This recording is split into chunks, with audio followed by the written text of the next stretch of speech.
Hlangi. Ngicela ubuso makho if ku right. Okay. Hello, hello. Hello. Ngiyazwakala? Yeah. Okay, I'm just waiting for the okay from production.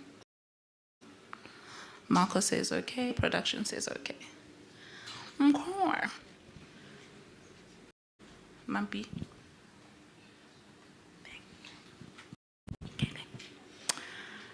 Good afternoon, everybody. Yo. On Friday, guys. Good afternoon, everybody.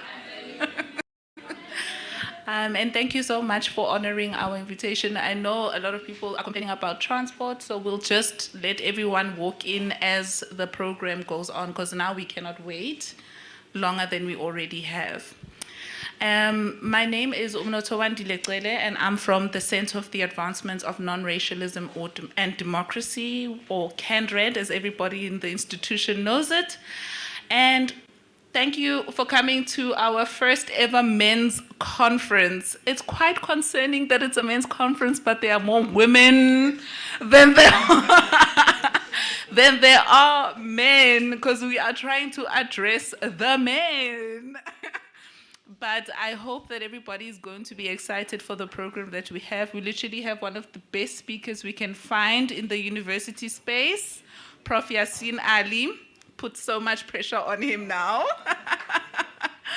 But yeah, his engagement, I'm literally looking forward to. But before we get to our keynote speaker, I would like to call my director, Professor Begi Ngomezulu, to do our official opening and welcoming remarks. Thank you.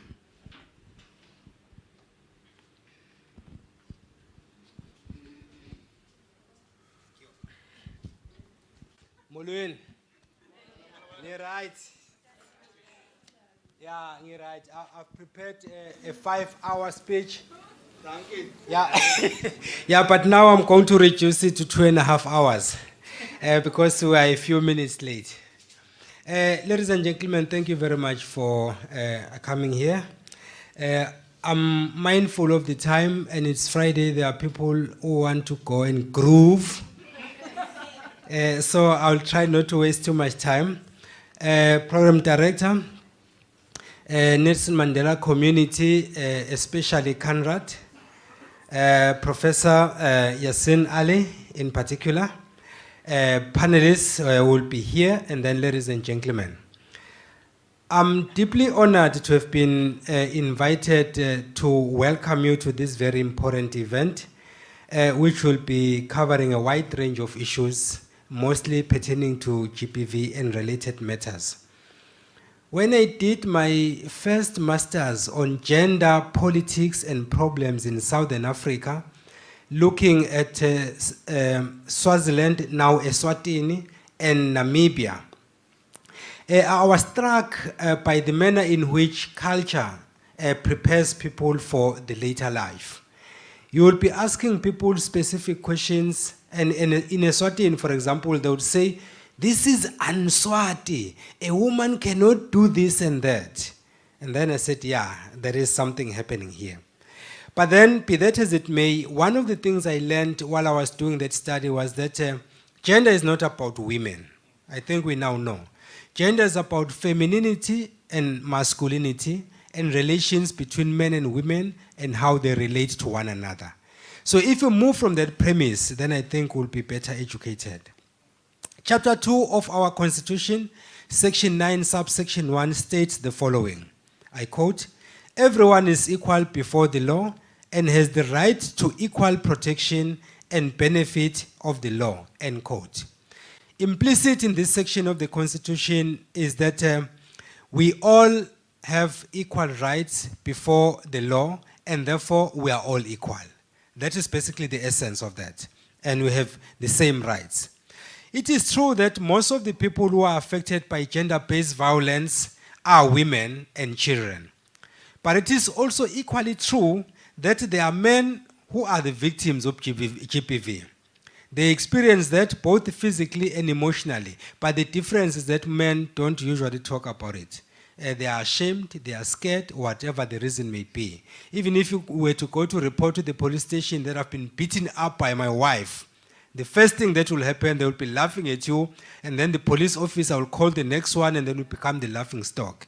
But the reality of the matter is, the problem is more serious than it appears at face value. Let me take this opportunity then to congratulate the organizer on behalf of CANRAD, together with the head team at CANRAD, for organizing this event. But in particular, I would like to thank one person we don't normally talk about, Ms. Buiswa Scott, affectionately known as Sis B. There she is. These are the kinds of people we seldom recognize, but they do a sterling job behind the scenes to make sure that things happen. Then once an event is succeeded, then we tap ourselves on the shoulders and say we've done a great job, when in fact the person who did the spade work is CISP out there. While appreciating everyone who will be participating in this event, I would like to specifically single out Prof. Ali, who put everything aside to grace this occasion. Thank you very much, Prof, for availing yourself for this occasion. And with these few words, on behalf of Nelson Mandela University, and on behalf of CANRAD, I welcome you all. Please, don't feel at home. Be at home. Thank you. Thank you so much. Ubaba wethu ke loyo. So as he's now said, ukuthi singakhumula amajazi and be comfortable. Our father says we can be comfortable. So we are nicely welcomed. But I am not going to spend a long time reading Prof. Yasin Ali's introduction and biography, because it is quite impressive. But one thing I want to actually let the floor understand is that he made sure that he became prof before the age of 35. So he's one of the youngest professors in the country. My dear, I put my hat off to you. So can you please put your hands together and welcome Prof. Yasin Ali to the floor.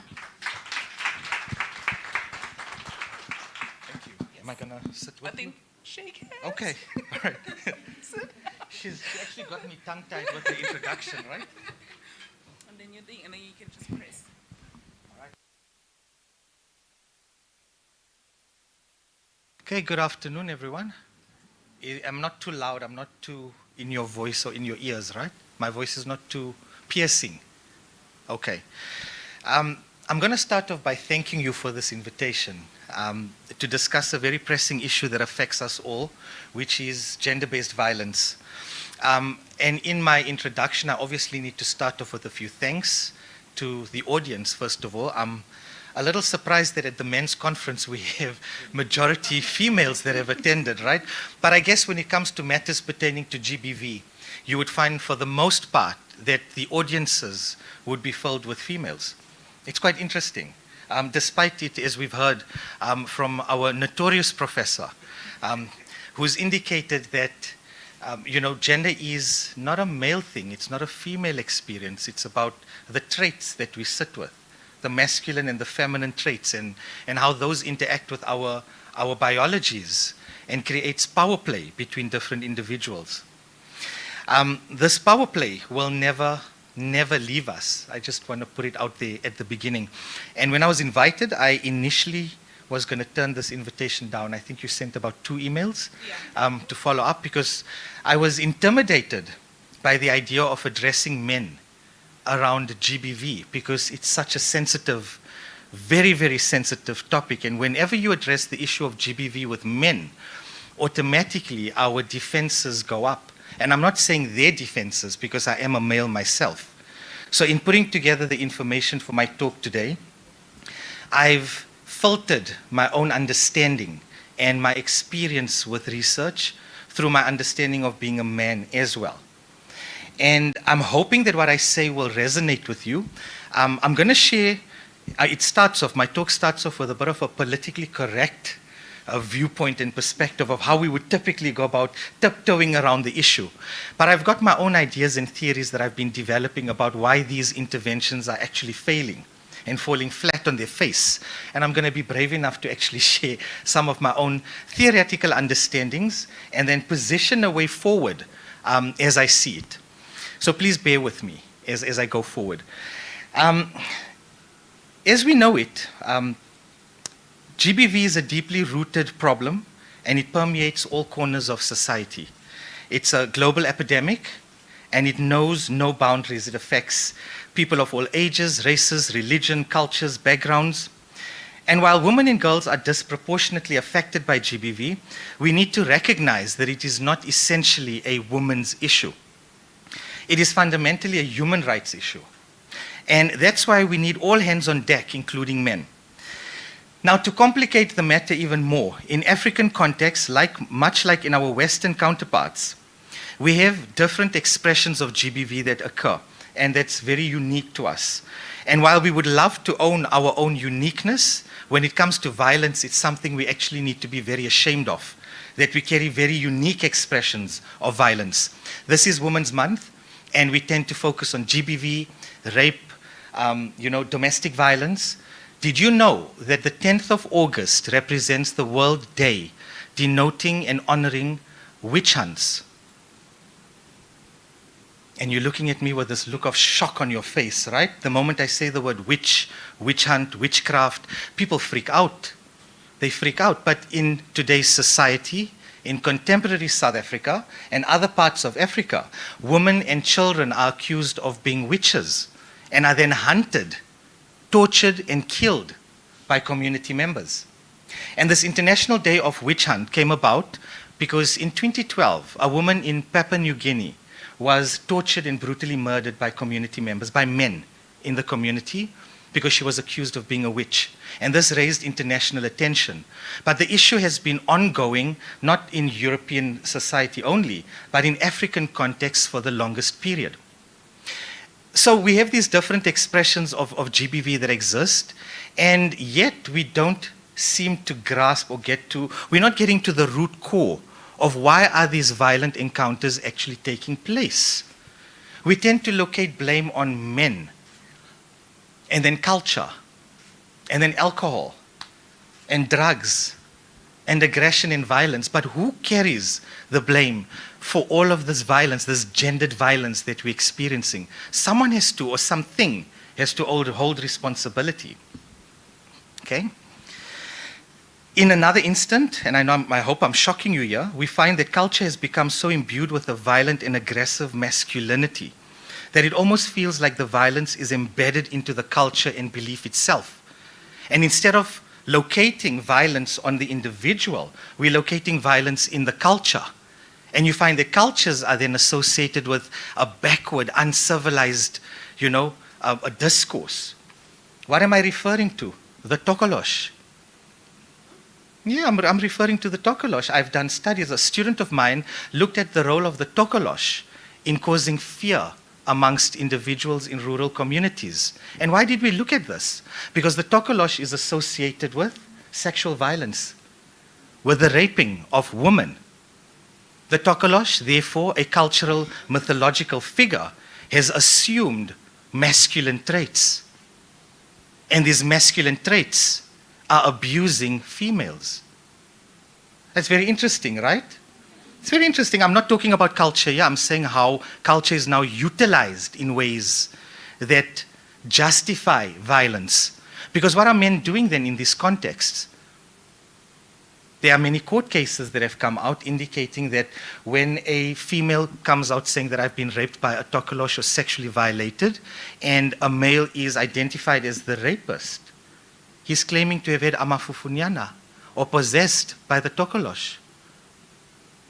And based on that, the court of law is giving a lesser sentence in terms of sentencing and punishment.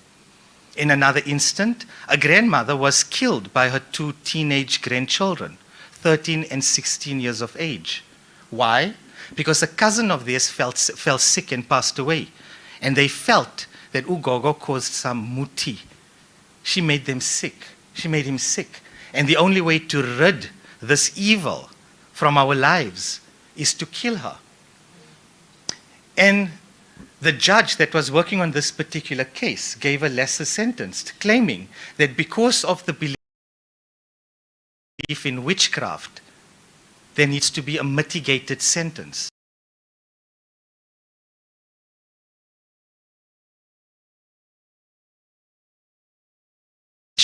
Gendered violence that comes from it. And I looked at feminist psychology as a lens through which to analyze gender power.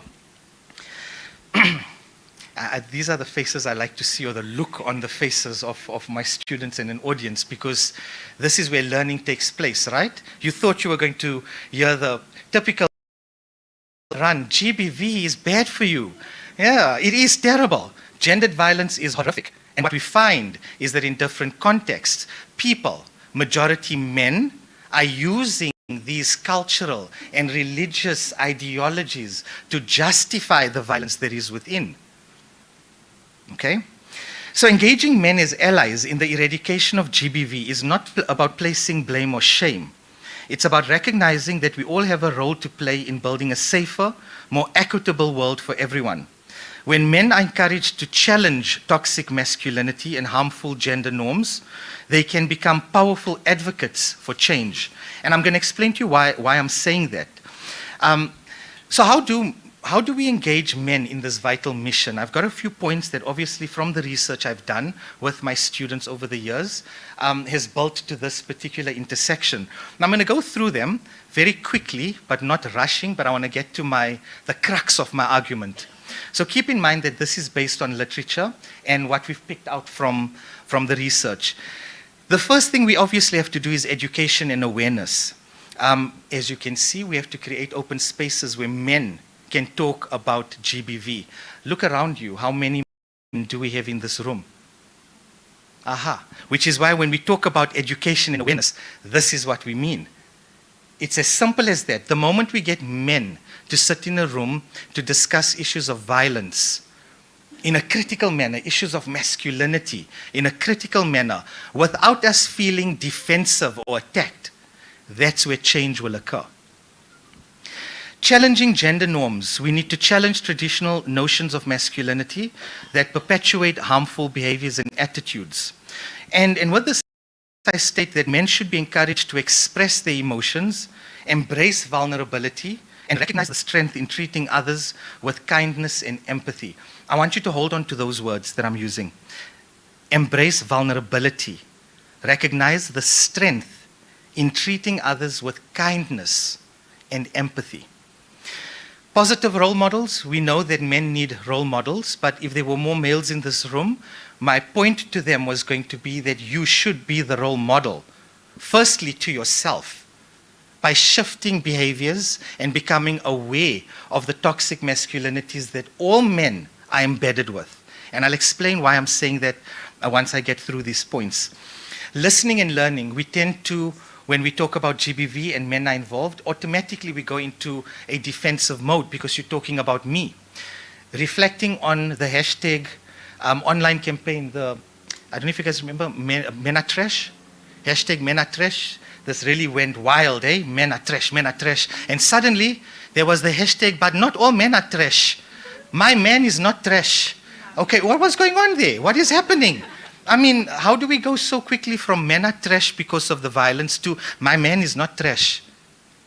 What are you saying? What sort of message were we actually giving? There was an immediate rebuttal to this discourse, to this narrative that was put out there, because ideologies of masculinity are so embedded inside of us as men.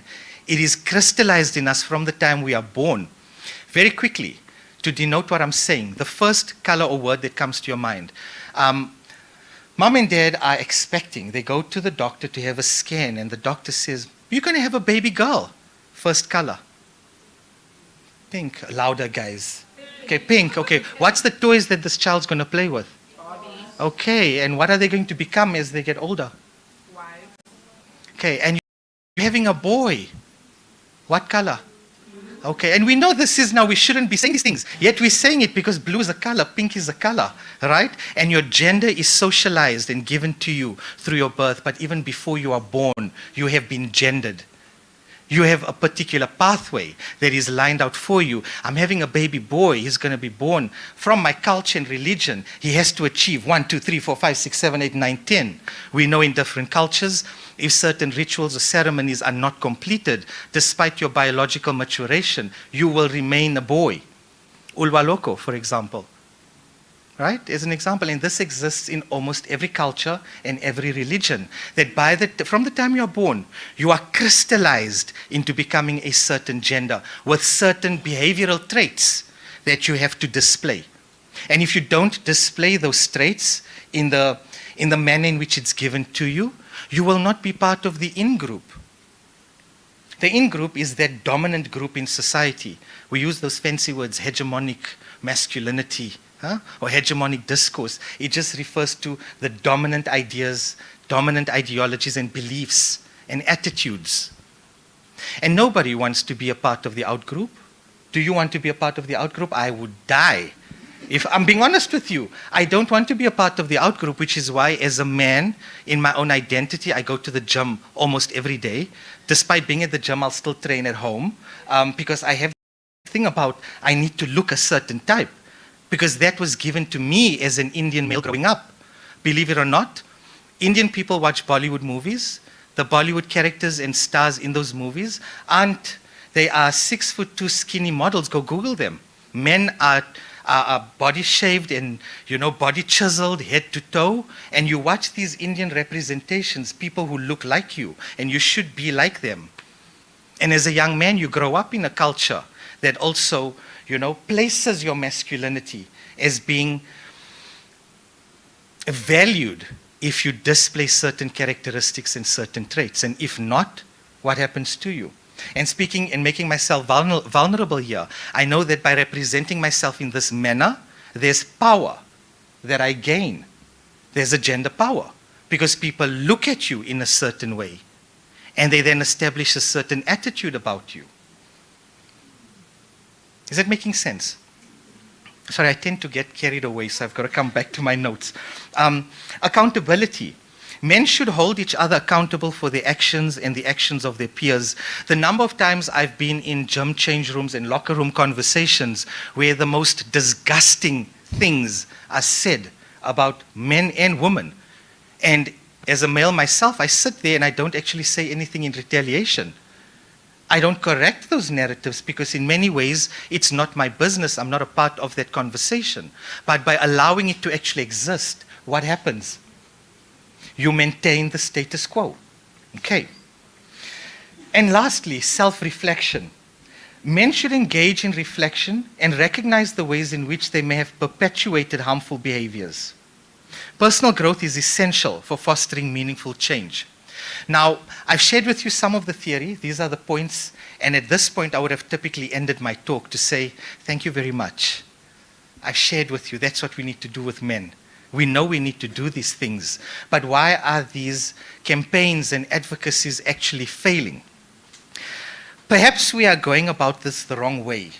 We're going about this by demonizing men. By saying, men, listen up and change your masculinities. But do they actually know how to do this? Instead of pointing fingers at who or what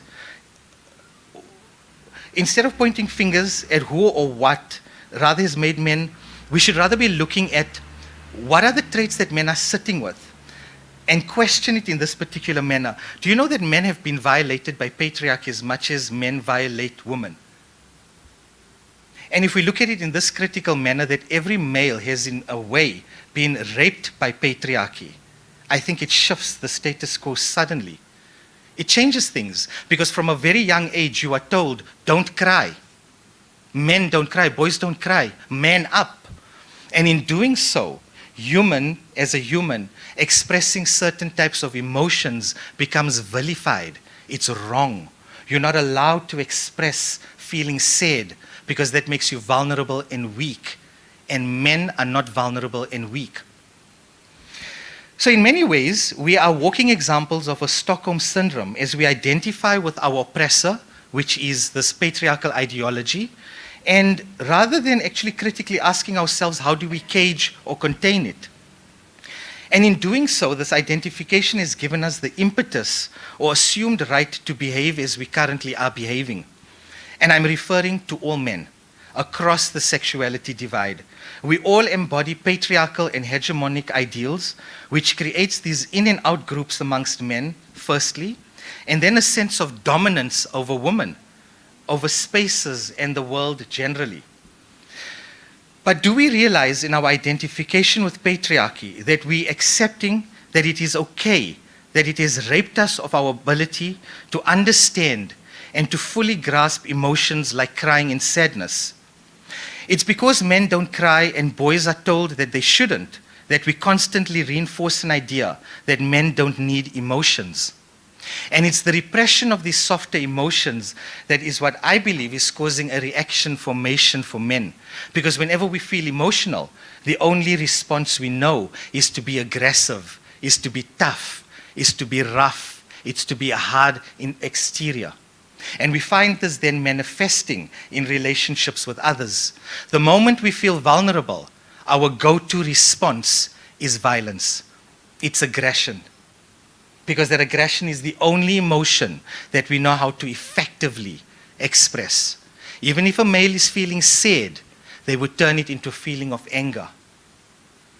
Because that is acceptable. Look at the stats in terms of the number of suicides in the country. Men are killing themselves more than women, which means men are not coping with the emotions. Okay. In conclusion, engaging men in the fight against gender-based violence is not an option, it's a necessity. We need all genders to come together, shoulder to shoulder, to create a world where everyone can live free from fear and violence. By breaking down the barriers that divide us, we can build a future where respect, equality, and empathy are the cornerstones of our society. Together, let us stand united in our commitment to eradicate GBV and create a brighter, safer future for all by providing men with a safety component and teaching men that it's okay to feel. I don't know how we're going to do that. I really don't know how we're going to do that, but we have to teach men how to feel. Thank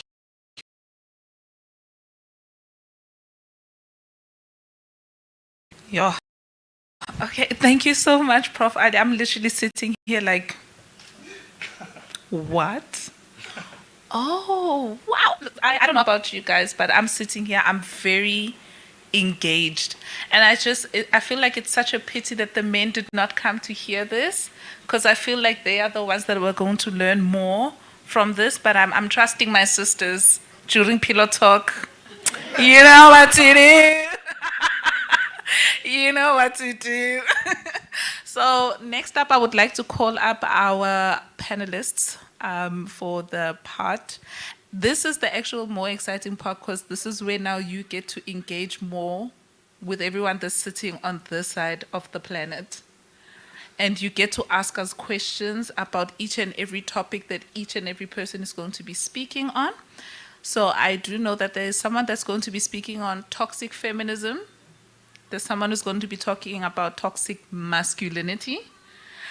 We also have Sergeant Ramarao with us, who's going to touch more on this crime statistics, so like the law enforcement side of GBV and what it means when you go open a case, then what happens, so all your steps during the criminal justice case. And we also have representation from the LGBTQ, because we also are in a minority community as we are sitting here, all of us. So can I please call up Vuyolethu Ngofe, Dan Danisa, and Sergeant Tshepiso Ramarao.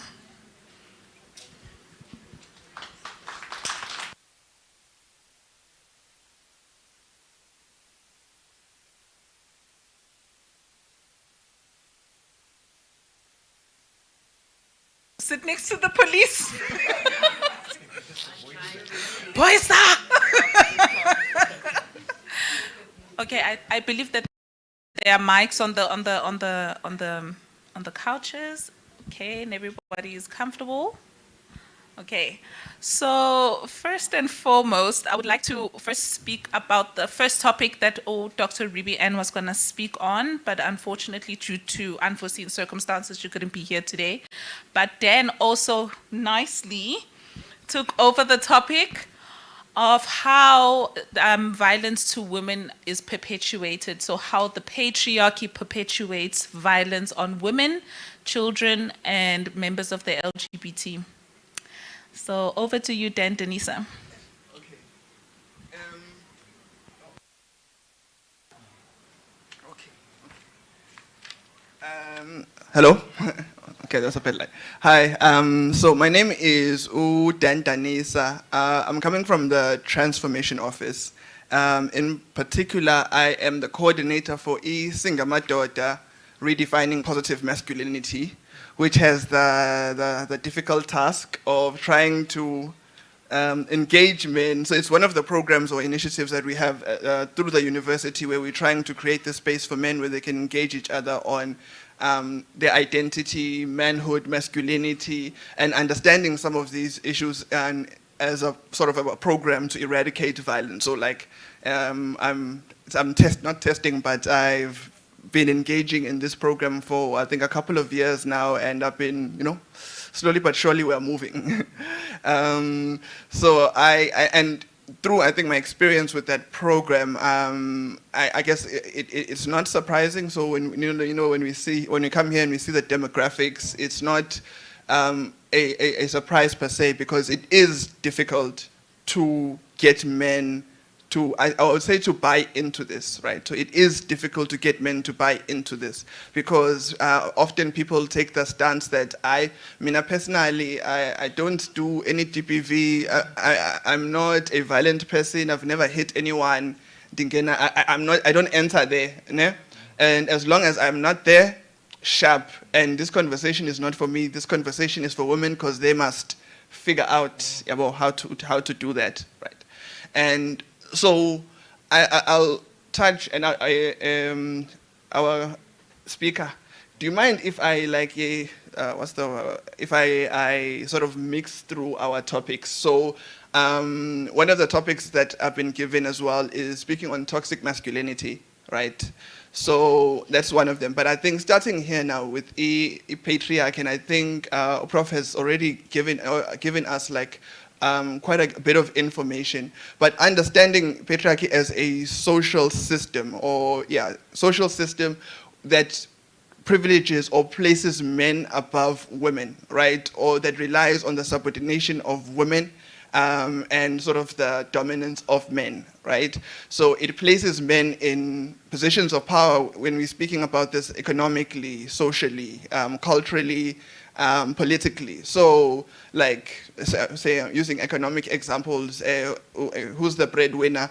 When you say who's the breadwinner, historically, it's men, but then there have been limitations in terms of what women are able to do economically, right? So you can't open a bank account, for example. In some countries, you need your partner, your boyfriend, your husband to be there when you want to, when you want to go to the shop.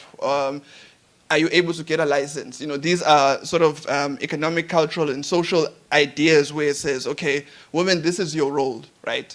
So a lot of this patriarchy relies on so gender socialization and the expectations that we are placed in. So as a man, this is your role. As a woman, this is your role. As a woman, your role is to be in the household. Your role is to be submissive. Your role is to be A, B, C, D. As a role is to be dominant, your role is to be in charge, your role is to be strong, your role is to lead, right? And so it creates this power structure, and it's a structure of inequality, right? And often, and I think we get inequality, we get systems. When I say we, I mean like black people. I mean black people, right? We get it. So when we speak about racism, we understand inequality, we understand white privilege, like often we have the language, and now men in particular, or black men in particular, they are there, forefront, they'll be there. They understand inequality, they understand racism, they understand colonialism, they understand how it impacts on us today, they understand institutions of power and how they maintain these systems. But now bring up patriarchy as a system or institution of power, what do you mean now? Ne? So you get men now feeling like they are under attack. I've often heard it very many times, Uguti, the law favors men over women. And I was like, how? Right? Like, but it's a perception. It's a perception because there's, I think, on social media, there's been, women have become a lot more vocal in addressing issues, and through hashtags and through mobilizing and organizing, women have become a lot, the issues that women have been facing have been brought to the forefront of conversations. And in response, men have, they've taken it as a personal attack. Also, that's how you get things like not all men, you know, I am not that guy, or real men don't do this. It gets divorced from the institutional or the structural thing, right?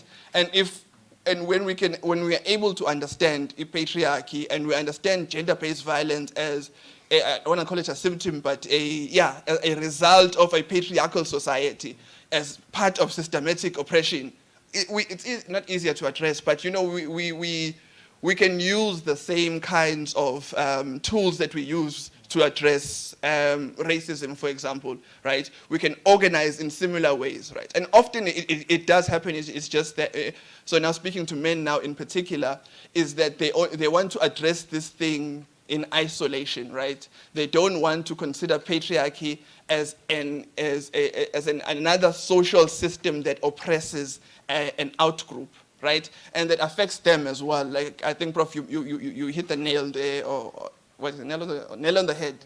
Nail on the head. That men suffer from patriarchy. They really do suffer from patriarchy. And I'll get, I think, a lot more into this when I speak about masculinity.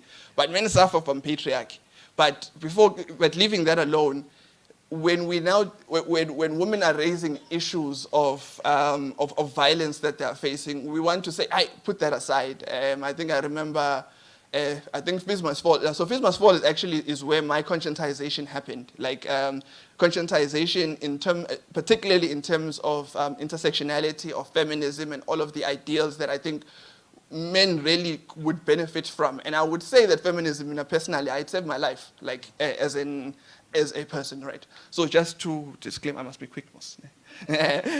Just okay, sorry, I just lost my train of thought there quickly. Feminism, it saved me. So Fizz Must Fall, we're addressing institutional issues, we are addressing funding, we are talking about decolonization, we are talking about racism, we are talking about the spaces not being created for black students or for black poor students, right? We're addressing these issues. These issues affect all of us, men, women, all of us. But there are many issues, and in that space, there were issues that were facing women or black poor women there. And now it's time to address those issues, and we do not, right? And part of the reasons is because like men benefit from patriarchy. So there is a benefit, there's a benefit to feeling like, you can walk around, like you can command a space. Like, something I didn't think about, I walk into a taxi, I sit like this, I'm comfortable. I'm comfortable. It's just a normal thing for me, right? And I don't see that as an act or as part of a patriarchal society to command space in the same way. I can demand more in my office. Like I can speak more confident, not speak more confidently, but like I can. There's an assumed competence in me. Because of the body that I hold, right? There's an assumed confidence to go to Dan and looking a certain way. So if I gym, there's an assumed competence and an ability that I hold in terms of commanding spaces and areas, right? And that's the patriarchy. And that's something that we need to address because it is the primary driver of gender-based violence, right? So now, getting into how addressing masculinity. So like, as it was said, and I'll get into this, how feminism, I would say, saved my life. So addressing masculinity now, we're speaking, like, as it was said, we're speaking about traits, we're speaking about the attributes, we're speaking about the behaviors, the beliefs associated with maleness or with the male body. But we're not speaking about biology and we're speaking about behavioral traits and attitudes when we're speaking about masculinity, right? So we're speaking about that. And then there are I mean, it's not obvious, but like we kind of get the idea that there are many ways of showing your maleness, right? Like as males or as men, we can be and we can act in a number of different ways, right? And so there's this idea that there are many or there are multiple masculinities. So there isn't one version of masculinity. There isn't one list of traits that a man must be like and behave like. There isn't one. There are many and they vary. But there are some that are more dominant and there are some that are made, you know, that we see more often and we think are the ones that you must aspire to. And very often the ones that we see as the ones we must aspire to are the ones that are linked with violence, are linked with domination, are linked with control, are linked with a lack of emotions, are linked with no weakness. It's those versions of masculinity that we think we should aspire to. So, as you said it very well, that there are in groups and out groups. So if you are a man, right, not talking about your sexuality now, right, not talking about being a gay man, just if you are a man and you are kind of a soft-spoken, yabona, you are not, you're not as quick, if you are soft, you're just a soft dude. If you are that, you will struggle. You will struggle because you will be an out group. You will be part of the out group, and you will be bullied. You will be shown that you will see it, and you'll be and so so I think an idea that I'm trying to bring up is there are contestations around masculinity, right? So there's this ideal, but there are always men themselves are always navigating their maleness and and how they interact with each other and in their spaces. We know which there are these dominant ideas, and often when we are together, we try to all show them. But when it's during pillow talk, right? During pillow talk or with our female friends, right? And I remember with our female friends, we are a bit softer, we are a bit kinder, we are a bit more emotional, we are a bit more engaging. But in public, in our spaces, mustn't see what's in the catchile. This lady mustn't see that I've caught feelings, or not she mustn't see the friends, my homies mustn't see uguti I've caught feelings. They mustn't see uguti I'm in love, and I'm in love, but I can't say that to my homies. I'm just like, I know it's just one of my the ways, right? These are these contestations. So now coming back to me, right? So as a person who softish, right, soft kind of previously, not in the in-group, bullied a bit, I start embracing these masculine traits. When I start playing rugby, I like sports, but like I make it a mission to be good at rugby. Like it was my goal to be good at rugby. And I think I was 16, I got good at it, and I got good at sports. And then I got like a pretty girlfriend. And then like, it was amazing. My life changed like from grade 8, grade 9. I went from being, struggling, bullying, to all of a sudden I'm this guy. I'm cool, I'm respected, I'm liked, I'm appreciated by men and women, right? Because I think it's not just men who do this. Women also sort of ascribe the same, or we socialized in similar ways. So now I'm respected because I've adopted these traits. And I maintain this thing throughout my high school life, into my varsity life. When I meet my varsity friends, I do the same thing. Now it's about how much sex are you having, right? How much sex are you having? How many bodies have you had? So now I must be having sex, I must all the time, and it's a lot of pressure, right? It's a ridiculous amount of pressure. Imagine every time you go to the club, and I just want to go to the club because I want to dance. I love dancing.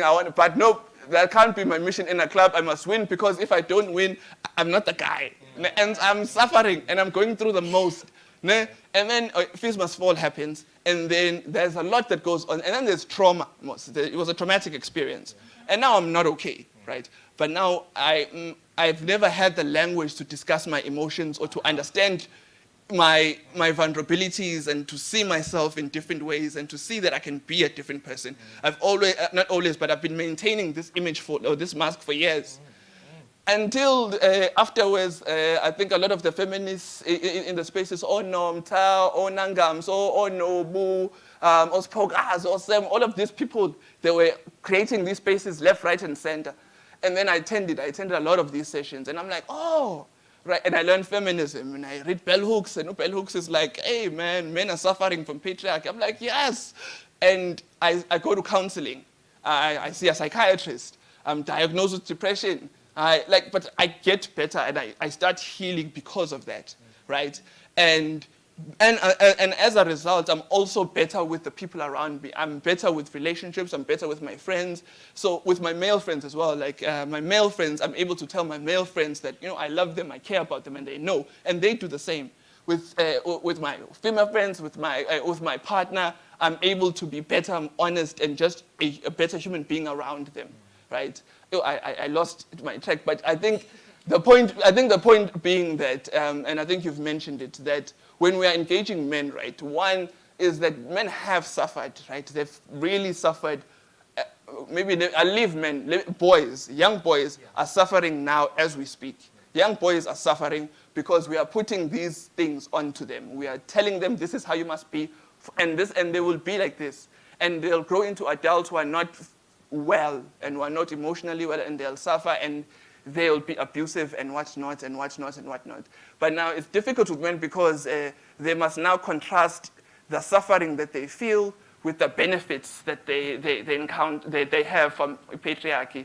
So that's the challenge that men need to have for themselves is, do I want to live? Do I want to be happy? Do I want to be fulfilled? Or do I want to, have that power? Nah, yeah. So I'll stop there. Thank you so much, Dan. I think up next it's going to be Sajid Ramirao, where she's going to be taking us on not just the crime statistics, but I also want her to speak a little bit on how the crime levels affect the family structure and the breaking of the family structure. Thank you.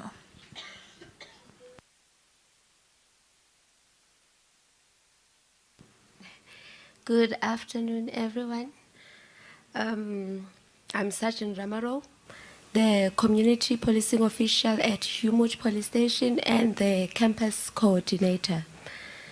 I was actually caught off guard, to be quite honest, but as it is part of my mandate to honor and serve the community, I had to make sure that I do come.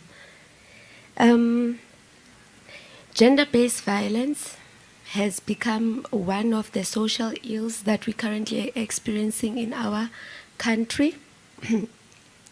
And it has become more of a problem, but in our precinct, to be quite honest, we're not really experiencing much of that. We are mostly sichaphazelwa. We are mostly affected by your property crimes. So, but then I will talk from an official point of view when it comes to gender-based violence, how we view it, and in a family structure as well, as you had asked me to. Is that correct? Okay. First and foremost, gender-based violence, it goes hand in hand with domestic violence, which is domestic violence. It can be anyone who you are residing with, who you are not residing with, but someone that you have been in a relationship with. It can be in forms of an romantically, or it can be a family member. I'm sure that you do understand how I've explained it. I don't want to actually go deeper on that. So, with gender-based violence, look at her, the way she's looking at me.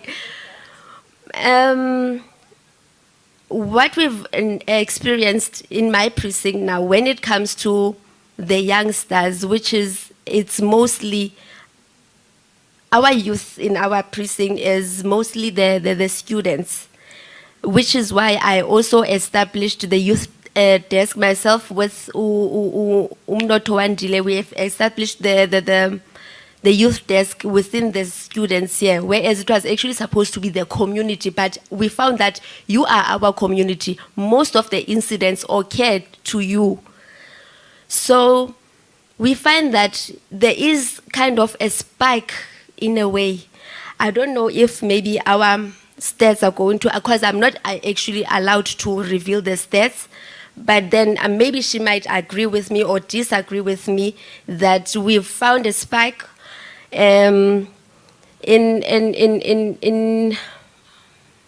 rape cases among students, and we find that the most reported cases, they occur mostly when they actually emanate from liquor. Yes. So we can't really say that you are young. We can't really say that stay away from that. But then what we normally encourage in our awareness campaigns is that you try and walk in groups, you try and Uber in groups, you try and monitor your drinks, and maybe from the ladies' side, don't make promises if you know that you're really not into the next person, because sometimes you find that those cases, I don't want to actually dwell into how other incidents occur, but try if maybe you don't want to be with the person, stay away, keep to yourself, and play with, enjoy yourself, because you are still young. You are bound to experience some of the things, but be more cautious. I'm talking like from a parent point of view now. In order for us to actually fight this, we have to work together, because we find ourselves, we find actually the other students having to maybe get arrested. And now once your fingerprints get taken, your future somehow, it is doomed. It's more like your parents have invested on nothing. So you can imagine maybe when you left home, there was so much hope that when you come back, you'll come back with something.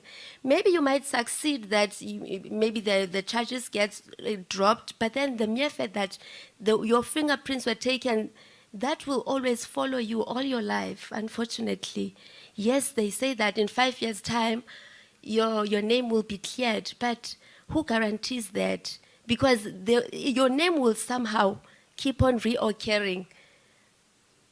So I think I just wanted to touch on that, just to highlight on what actually happens, and for all of us to look ourselves, to look after ourselves, to look after our fellow students, and for the guys as well, to also look at your fellow student as sisters as well.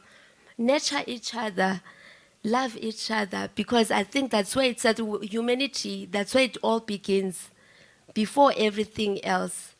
Thank you.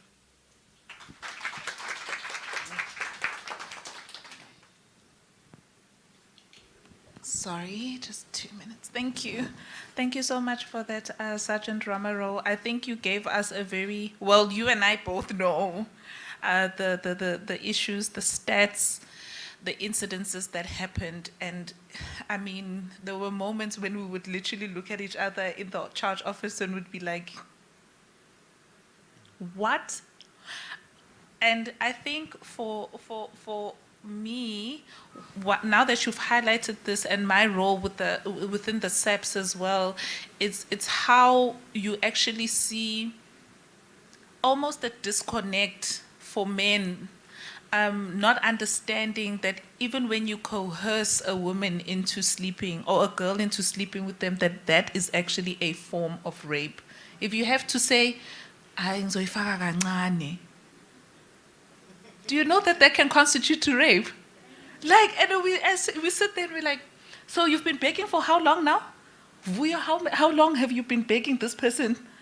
2 hours. And she kept on saying no. And then she eventually said yes. Define coercion. What does coercion mean? When you persistently ask for something until you end up saying yes.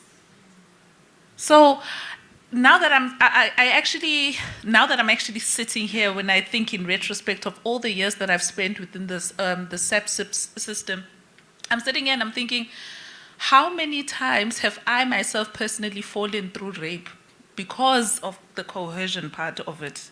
The, oh no, Yasin, no, Yasin, no. And then you'll eventually go, okay, fine. And then you just, you know?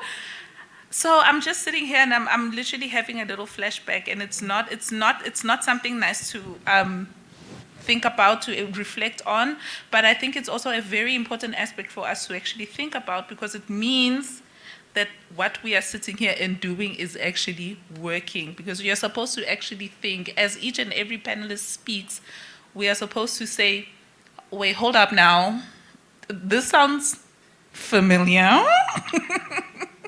So next up, we are going to have a conversation with Uvuyo. I'm just literally trying to get my notes. I can't see, I'm blind at this point, and my glasses are in my bag, and I'm refusing to be Ugogo today. But I think the next point is going to be on Uvuyo, touching on how toxic masculinity, toxic feminism, guys, and the LGBT community. Yeah, she's gonna be talking on a bit of toxic feminism as well, because one thing I've actually noticed is, if you are part of the community, you will understand how toxic the females get within the. You see, we're getting an amen from the congregation. So over to you, my dear. Right. Good afternoon, everyone. Yes, my name is Vuyo Ngofe, as indicated. I'm also from the Transformation Office. I'm the case coordinator, and I also do LGBTQI plus advocacy work. I'm a queer activist myself, and it's such an honor for me to sit here and just to explore gender-based violence in a queer perspective. I think while we talk about gender-based violence, traditionally it has been framed within the heterosexual context. And when you hear people talking about gender-based violence, immediately you are thinking man and a woman, or boy and girl, right? And little attention has been given to the queer community and the abuse that is taking place within that space.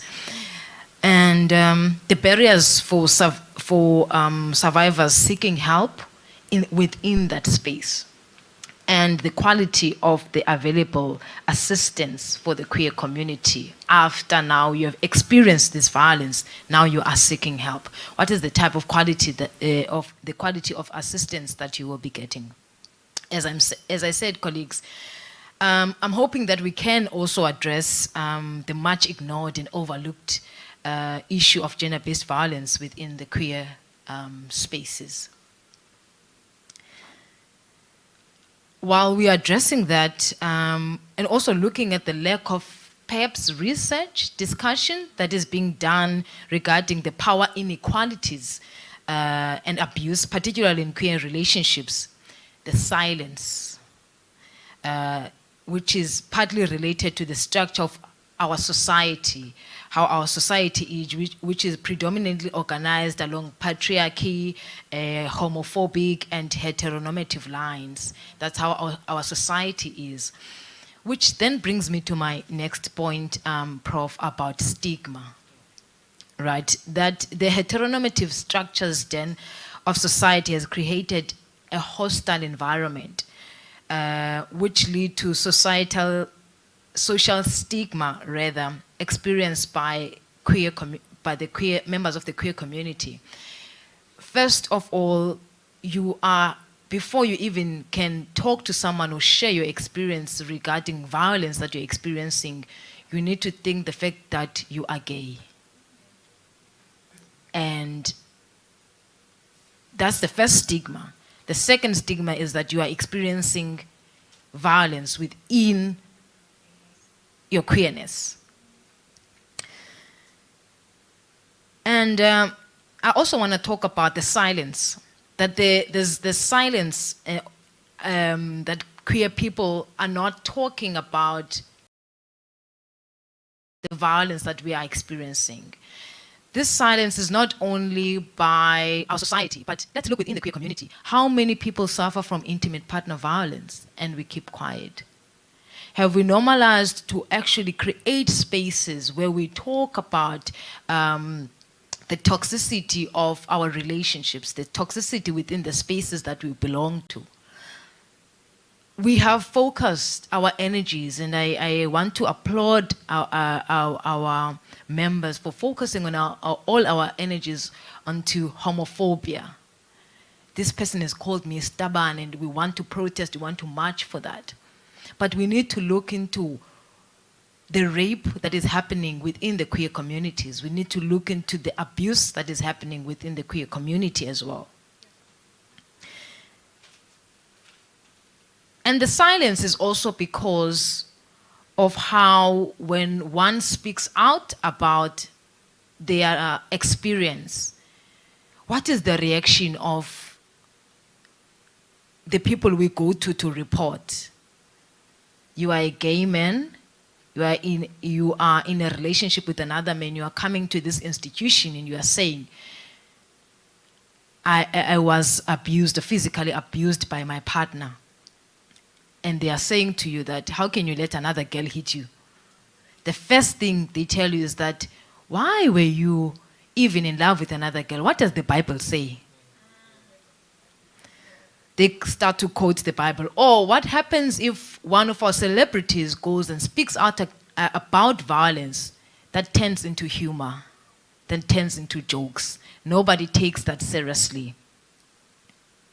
As a result of the increased homophobia, alienation, rejection within families and in societies, and a lack of confidence in the sensitivity and effectiveness of the law enforcement to handle queer cases, violence such as intimate partner violence is usually dismissed.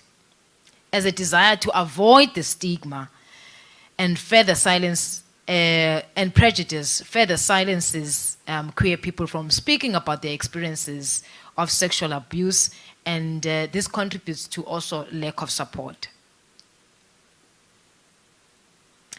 Queer people often experience lack of seriousness, as I indicated, and understanding of the abuse when they want to report the abuse to therapists, to the police, to institutions, to hospitals.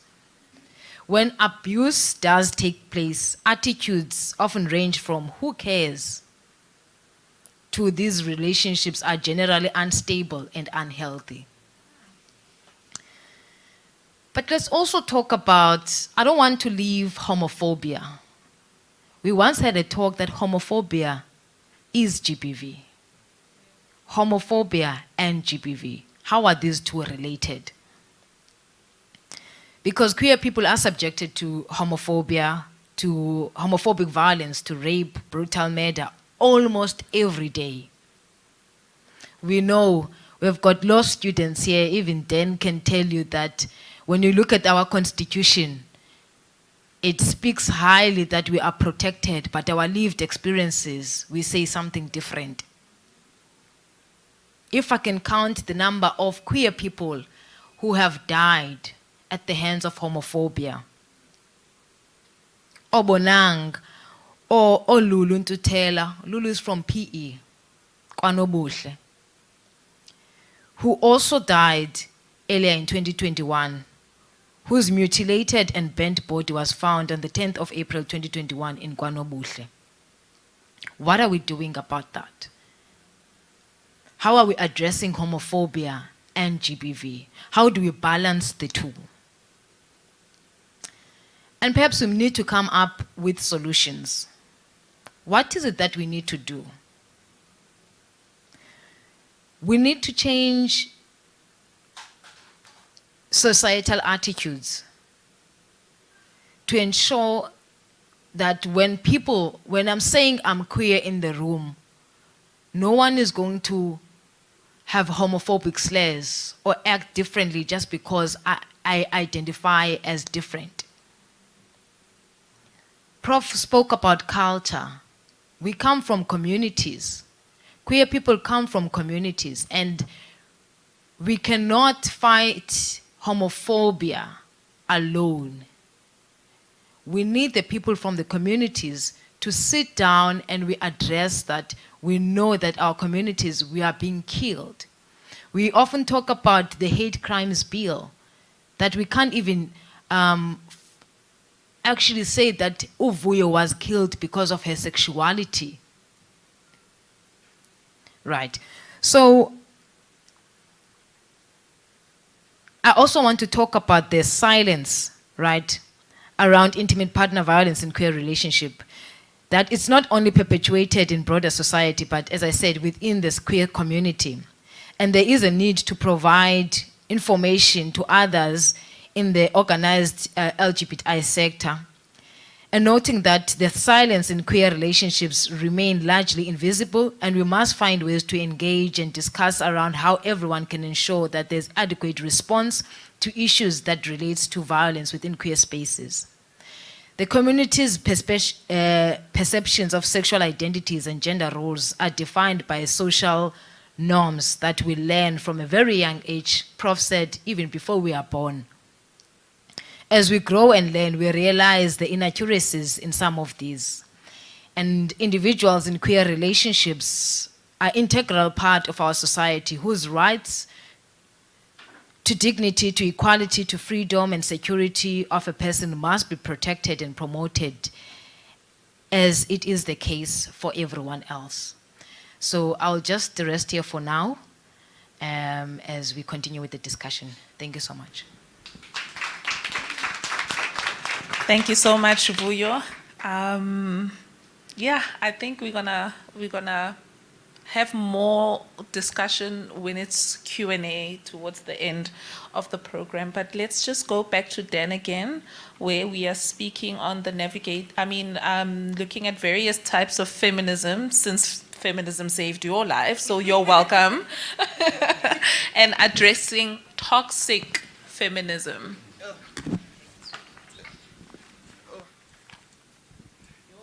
Disclaimer, I am the wrong one.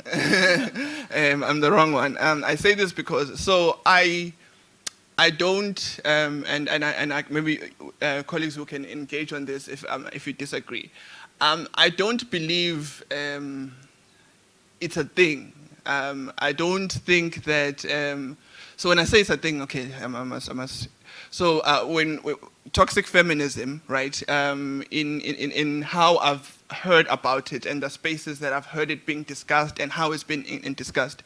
So mentioning it that I engage men quite a bit. I also engage, because I must, manosphere content. So I don't know if you guys know about the manosphere. It's sort of like online, and it's sort of, it's online based, so whether on YouTube and social media, and it's basically, how can I, passport? It's men, right? So we've discovered that men need spaces to engage each other, right? We've said men need spaces to engage each other. And those spaces are being created, right? And they exist. And the manosphere is an example of that space, right? It's an example of that space. It happens in, social media, YouTube, you'll find it, right? But the issue that I believe is there, right, is that a lot of the content that you'll find there tends to reinforce patriarchal norms and traditional norms, which are the sort of I've been arguing that are problematic for men themselves. So they tend to reinforce this. So that's the manosphere, and I'm giving that as context because now I think the phrase of toxic feminism, I think it's similar to the phrase of effeminazi. I don't know if you've ever heard of feminazis, or just as these feminists as a slur almost. Like when you say, oh, I'm a feminist, there's almost an immediate backlash that tends to come to, yeah. Now you are feminist, you are feminazi. So I believe that toxic feminism comes from that same line of thinking, in my view. So I'm not 100% sure, so colleagues, engage me, correct me, tell me, please. But in my view, it comes from that same line of thinking, right? It's coming from a view of these women now, they've demanded equality. We are good most now. Now they want to be over. They want to be in charge. The laws already favor them. Everything favors them. If you say that you've been assaulted, everyone will believe you, and it's almost a backlash to some of the to the movements that have come. So to the Me Too movement, to the Am I Next, to the Are You reference list, to all of those, it's a backlash in my view. So the phrase and that type of phrasing often operates as a way of I want to say undermining, but of trying to make feminism, I think, something that it's not, by saying that it's too radical, it's too thing, and it all. Yeah, and I guess it's a fair complaint to say that some can say it's radical, but some would say that's a good thing. So I would liken that phrasing and that line of thinking to like white people saying reverse racism, right? Like, so we demand land, we demand this. We good. After 1994, South Africa, Rainbow Nation, we good. Now you want all of these things, it's reverse racism, right? So I believe that toxic feminism or the phrasing and the thinking and the wanting to sort of push that kind of that line, as I've heard it and I've seen it in the arguments that I've seen coming from that, from manosphere content, from some of the men that I engage, it really seems to be a realization that they can't continue to operate, men can't continue to operate and occupy spaces in the ways that they've always done, right? And women are coming through with demands, they are coming through with, they are raising issues, they are critical, and they're unapologetic about it. And the response to that is that, now you are taking my space. So for example, I remember I said I sit like this, now somebody's like, then, so I will say, you see now women are, you're always coming at us, you're always coming at us, you're always attacking us, you're always attacking us.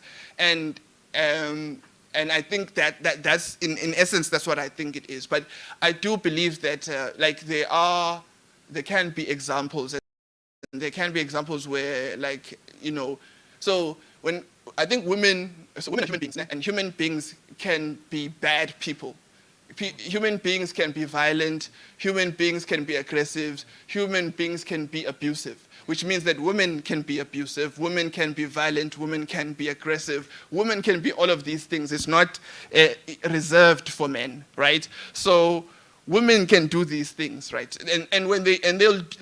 So you'll find that there are women who are, are bullying or attacking or are violent or abusive towards men or towards other people, right?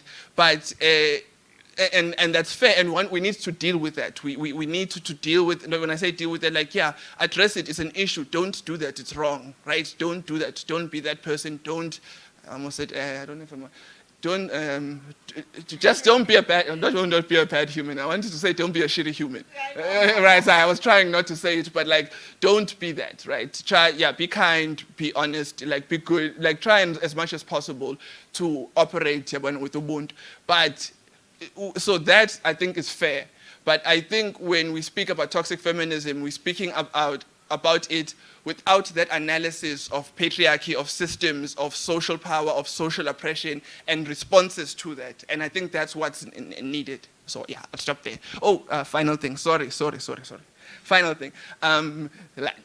Last thing. So I think when we were speaking about, engaging men, education and awareness, and creating these spaces, and being empathetic with men, right? I really believe that is key to this is how we engage men to eradicate violence against women and violence against themselves and violence against the queer community, is that we need that empathy, we need that understanding of what has happened, right, and the violence that has happened, and what's that has led to, that needs to be done, right. But I wanted to clarify this, because sometimes in spaces, in mixed groups, right, you'll find that women are really concerned, and they're like, okay, I must create these spaces. And I want to say that I don't think that women need to do more than that, they need to do that. I don't think that should be their job. I think the organizing and fighting for equality, for, fighting against gender-based violence, all of those things, yes, that's good. But now, in terms of engaging men for their own benefits, to humanize men, to educate them, to make them see that, hey, I'm a human, right?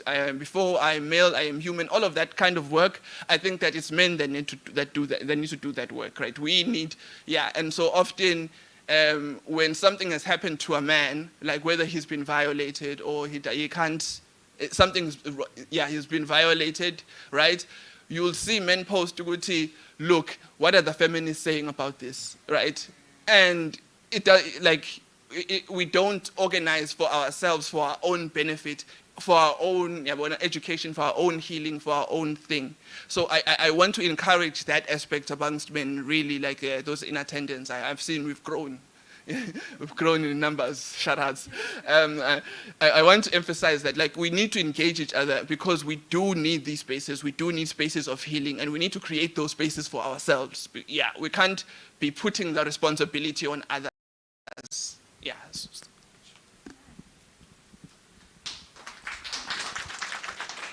Thank you, Dan, for your encore.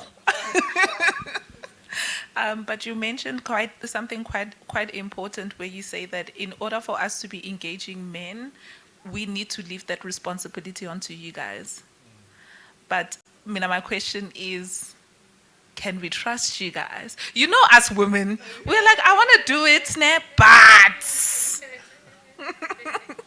but we are now getting to the second last part, because we do have 7 sub-themes. The last one, of course, being back to Prof. Ali, that he's going to speak on the mental health issues surrounding, surrounding gender-based violence and violence typically towards women. But before that, we are now coming to my part, where I now speak on navigating life after gender-based violence and sexual violence. And how it plays out in my research so far. So one of my popular late poet, Dr. Maya Angelou, says that each time a woman stands up for herself, without knowing it possibly, without claiming it, she stands up for all women.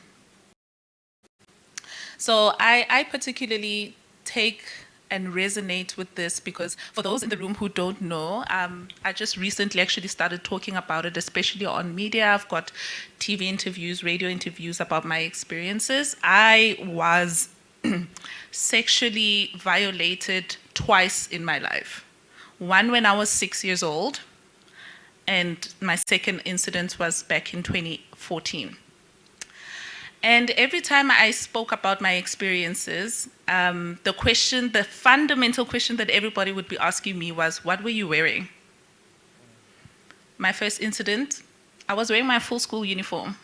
I was violated by my caretaker in the primary school that I was registered in at the time. And then my second incident, I was minding my own business at a certain square in the northern suburbs of Johannesburg, and I was wearing a Bafana Bafana t-shirt and jeans. So there was nothing overtly sexual about what I was wearing on both incidences. So you can imagine if you're wearing like your Liverpool t-shirt and your jeans with your sneakers, what's sexual about that? Or maybe because it's soccer, and men have a soft spot for soccer, I don't know. But the fundamental question that I got asked by men was, what were you wearing? Sort of to justify the violence that was perpetuated to me, to say, you invited this violence, you invited it. And what's so interesting about my second part is I was found unconscious in a ditch somewhere in a suburb in Randburg. And my parents, particularly my father, got a phone call about 12 hours after my body was found, saying, hi, your daughter just came to, she's at the Santin Medi Clinic. Are you Mr. So-and-so? And he's like, yes. He's like, can you please come to the hospital right now? We cannot tell you what has happened to her. So the nature of my father and his life says, here's a strict rule. You have to tell me up front so I can prepare myself. So when they told him what had happened to me, literally just briefly, vaguely, very ambiguous in what they told. No, we found her on the side of the thing. It looks like it looked like she was raped. We cannot confirm it yet, but yeah, there are signs of mutilation and so, and she almost died, but she's critical but stable. My dad, when he relates the story back to me now that he's comfortable talking to me about it, he said that right there and there he died. Like, he literally dropped down. I'm talking about a full-grown man who was like 55, 60 at the time.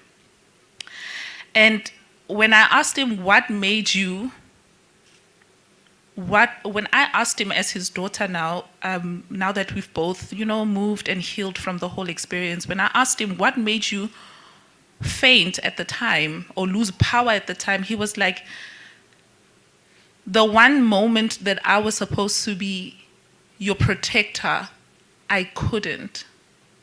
And I couldn't take upon that burden and put it on myself. And that is why I felt like I died that day. When my father said that to me, now this is a traditional Zulu guy, né? So I want you guys to picture it in Zulu, telling you, Mina, I would do anything for my daughter. That is my father. I always describe him as a traditional feminist man. In as much as my father is very traditional, in the household, in our household, there's no such thing as gender roles. I know how to change my tire. I know how to change the oil. I know how to garden. All the typically men jobs, like changing the light bulbs, fixing a creaky table. I know how to do all of that, in as much as my brother knows how to do a good potato salad. Shout out to my brother. He can cook. He can clean. He can take care of himself, because my father literally instilled to us, do not forget that before you are a boy, before you're a girl, you're a human first. These are basic living skills that you need to learn. There's no such thing as you need to wait for umnoto to cook, then you will eat. What's going to happen in the event that and I moved, vele? My father was like, you see, I told you she was going to leave. She's leaving now. So who's going to cook for you now? I have to hire someone to come and cook. You can cook wanti papa, meaning stir the pap. So my father has always been a feminist at heart. Even at the time when I was growing up, I didn't even understand what feminism was. I was not engaged in it. I did not even know about it. But as soon as I, went through the whole fees must fall thing back at UJ, and then we went to the union buildings, and then the outcome of it now, and then now fast forward to 2023, when we sit back in retrospect with my colleagues from Fees Must Fall, particularly in Gauteng, Joburg side, we always talk about how we've always known feminism in the construct of it. There was just no name and title for it. But we've always known that our fathers would always advocate for us to do this, that, and the other. But now, what did I then do with the trauma and the horrific event that has happened to me? I could have done one of four things. And this is what I always tell myself. I could have either given up on life and just ended up saying, okay, if these people can take it for themselves, I will just be for the streets, and for the streets, I will go back. Secondly, I could have become a drug addict or someone that was heavily dependent on substances just to cope with life. Because one thing I can tell you about sexual violence or rape, especially at the age of, okay, because at 6 I was sexually molested, so I was touched inappropriately, for lack of a better term. But that thing sticks to you. Like, my trust issues are through the roof. You can ask anybody I literally can count the people that I trust with my life with one hand. And half of that hand. So it's not even the full 5 fingers. It's like 3 of the people that I know in my life I can absolutely trust with anything that comes to me. Everybody else, I'm cordial. I'm friendly. I'm very, very much a people's person. But I always tend to hide that part of me, because growing up, there's a sense of shame that almost, covers you when you speak about your experiences. It's like, oh my God, that happened to you? But one thing I've realized is that the more you actually start speaking about it, that's where you actually get your healing. And you actually get to not just heal yourself, but others as well in your space. Because I can guarantee you, with the stats that we have currently of 1 in 4 women in South Africa being victims of rape, I'm not the only one. And if we can count the women here, Shuti, statistically, we are more. We just don't want to speak about it. Why? Because the trauma that comes with it, I know it's traumatic. I think the post-rape thing, where you had to go take HIV treatment to make sure that you don't get infected with HIV for 3 months, having to smell like an entire pharmacy for half of a year because you have to take medication upon medication. It's shots, it's this, it's that. And then you have to deal with the criminal justice system, where your case will be, well, not in my case, but I'm just saying ordinarily your case would have been postponed. So much so that one of my perpetrators actually had the audacity. I actually call it audacity, and men have audacity by the tons, but he had the audacity to blame the birth of his son with Down syndrome, which is a genetic mutation. Anybody who's in grade 12 would actually explain to you what Down syndrome is. It's a chromosomal genetic mutation.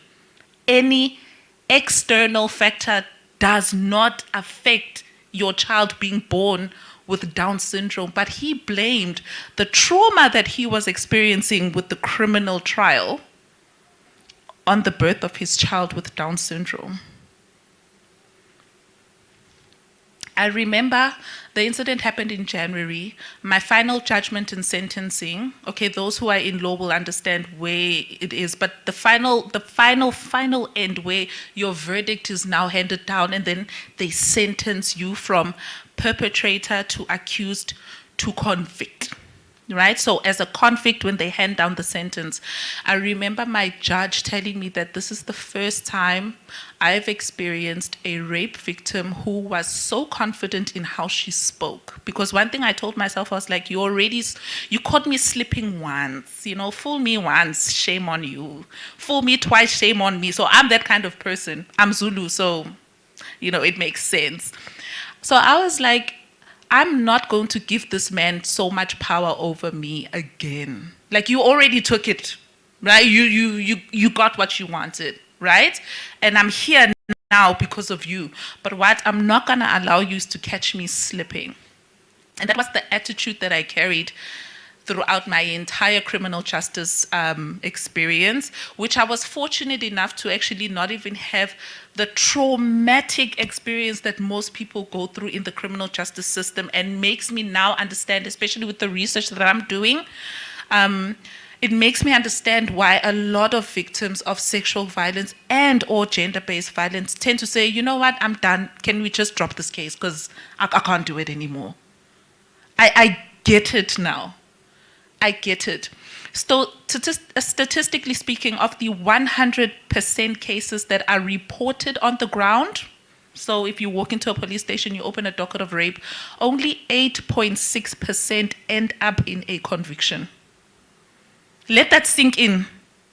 From 100%, so if we're talking about a full bottle of water, right? 8.6% is like what? A few drops of a full bottle of water. The full bottle of water indicates the women that come into a police station and open up a case of rape. I'm not talking about any other sexual offense, because there are 4 under the amended Sexual Offences Act now. But I'm talking about rape in particular. Of the 100% cases that are reported in a police station, 8.6% end up in a conviction. Meaning, what happened to the 91.4%? That difference is very big. What happened? Like, what would make the stats go down from 100, not even 86, at least 86%? Then we are like, okay, 1 or 2 says, okay, I'm done. So out of 10, how many people gave up? 9.5, not 9.5 though, but almost 9 people gave up. That's the shocking experience that we have.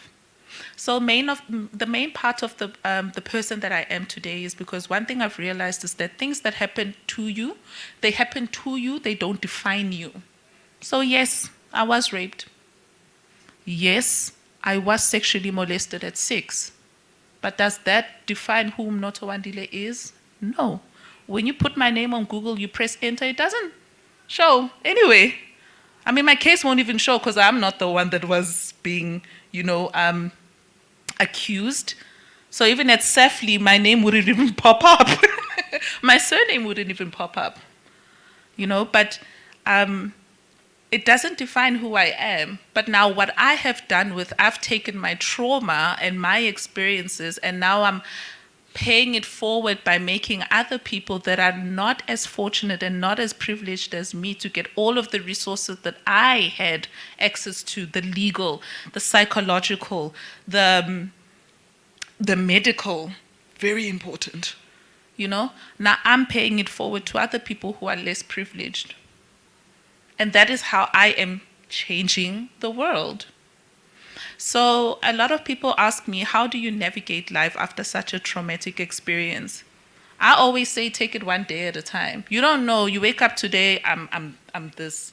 But there are days, hey? There are days when you feel like, the world is on your shoulders. Yeah, there are days when you're just like, I cannot believe it's this. And then you add on the stress of academics.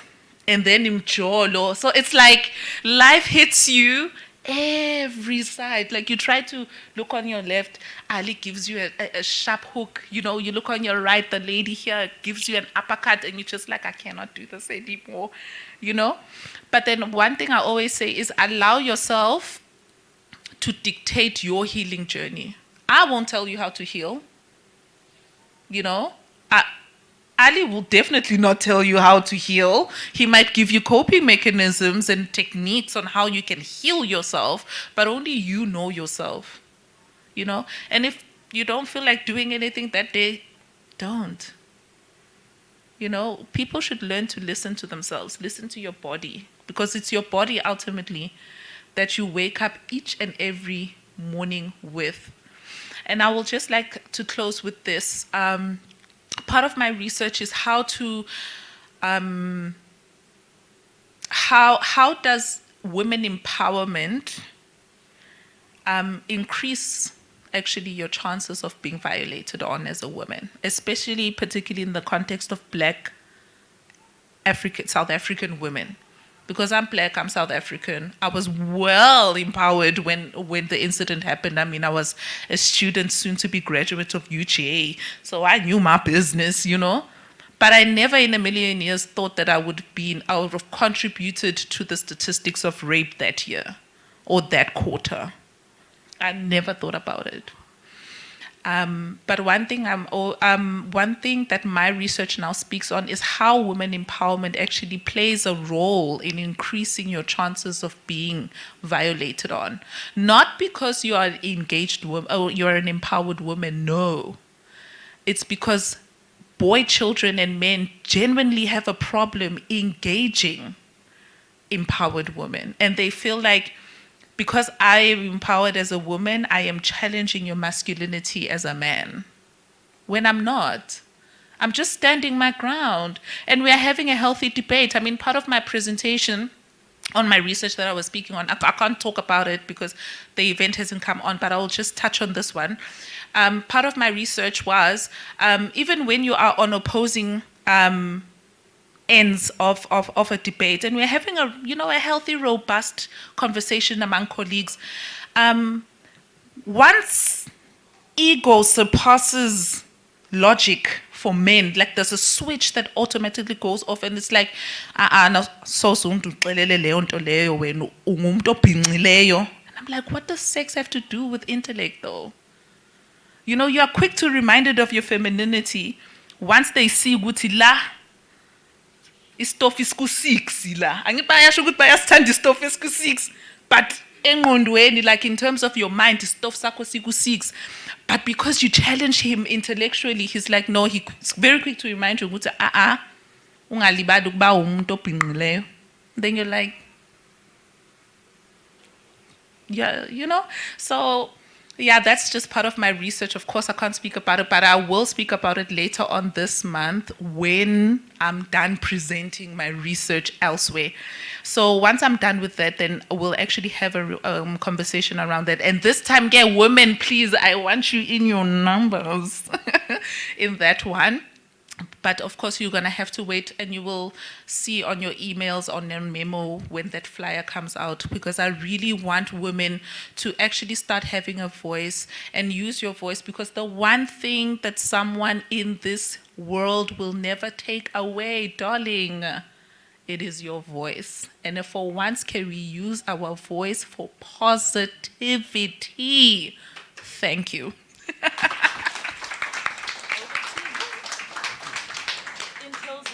Okay, so in closing, I think I just want to say that what you have spoken about, essentially, and my fellow presenters and colleagues, essentially gets to the point of we're back at square one.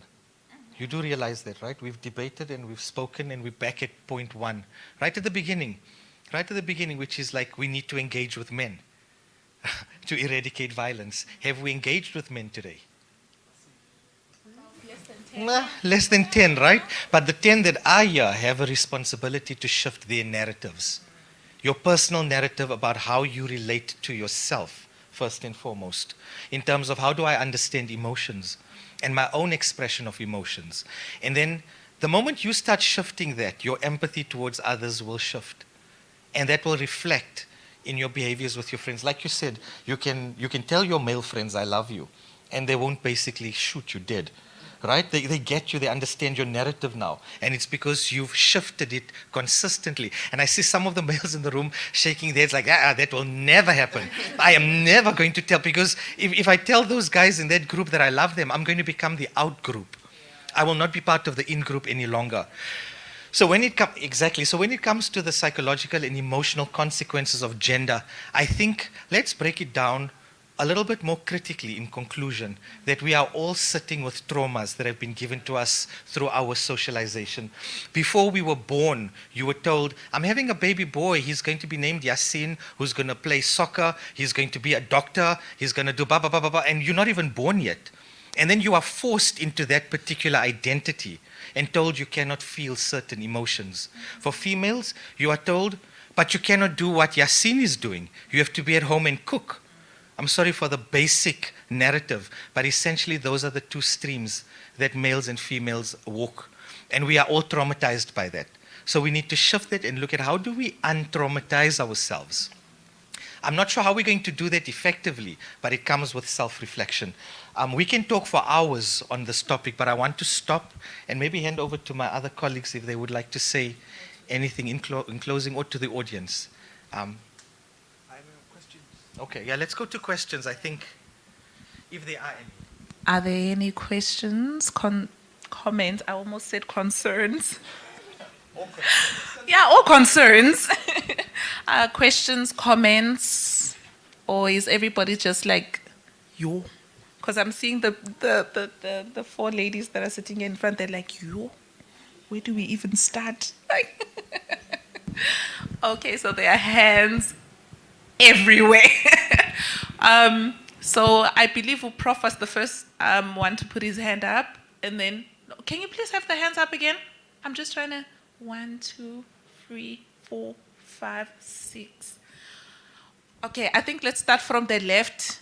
Ngoba vele amadoda are left, they are never right. And then we'll move to the right. So, Kumo can take over, yes, thank you. Thank you very much. I perhaps would like to comment, perhaps ask a question, commenting in a way. My question is, what's expected of men? Perhaps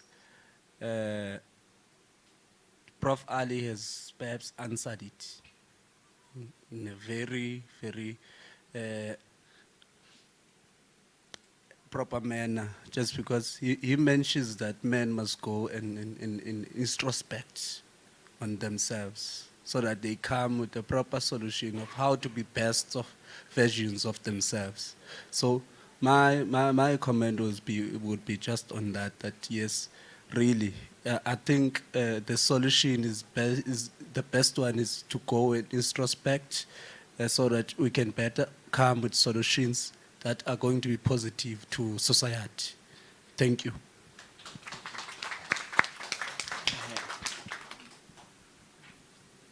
Comment on the introspection very quickly. That's exactly it, because we should stop fighting patriarchy.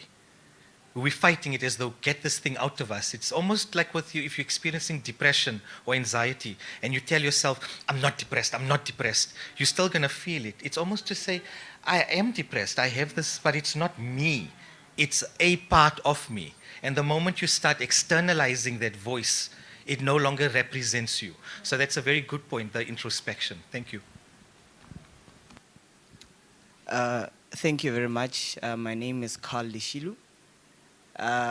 Mine is not a question, but a comment.